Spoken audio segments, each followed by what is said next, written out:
विद्यार्थ्यांच्या सर्वांगीण विकासासाठी सदैव प्रयत्नरत राहणारे उपक्रमशील शिक्षक उज्ज्वल कुमार म्हस्के यांचा आदर्श शिक्षक पुरस्कार देऊन सन्मान करण्यात आला। अजिंक्य केसरी प्रतिष्ठानद्वारे छत्रपती संभाजीनगर येथील मौलाना आझाद रिसर्च सेंटर येथे आयोजित शानदार सोहळ्यात मान्यवरांच्या उपस्थितीत उज्ज्वल कुमार म्हस्के यांना सन्मानित करण्यात आले। जिल्हा परिषद उच्च प्राथमिक शाळा वाकोदा तालुका फुलंबरी येथे सहशिक्षक म्हणून कार्यरत असलेल्या उज्ज्वल कुमार सरांनी आजवर हजारो विद्यार्थ्यांना घडविण्याचे महनीय कार्य केले आहे। निराधार विद्यार्थ्यांना दत्तक घेणे, ग्रामीण भागातील विद्यार्थ्यांचे साहित्य संमेलन, कवी संमेलन घेणे, विविध सांस्कृतिक कार्यक्रमाचे आयोजन करणे, क्रीडा क्षेत्रात विद्यार्थ्यांना प्रशिक्षित करणे, विद्यार्थ्यांमध्ये वैज्ञानिक दृष्टिकोन निर्माण करणे या विविध उपक्रमांद्वारे त्यांनी आपले योगदान दिले आहे। उज्ज्वल कुमार म्हस्के यांच्या या सन्मानाबद्दल त्यांनी अजिंक्य केसरीचे समाधान वाणी व सर्व सदस्यांचे आभार व्यक्त केले असून त्यांच्या या यशाबद्दल मेघा म्हस्के, सुनील शिंदे, दीपक म्हस्के,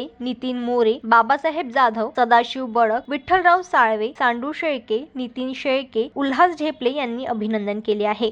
जनमत लाईव्ह न्यूज साठी छत्रपती संभाजीनगर मधून दिलीप वरघट यांची रिपोर्ट।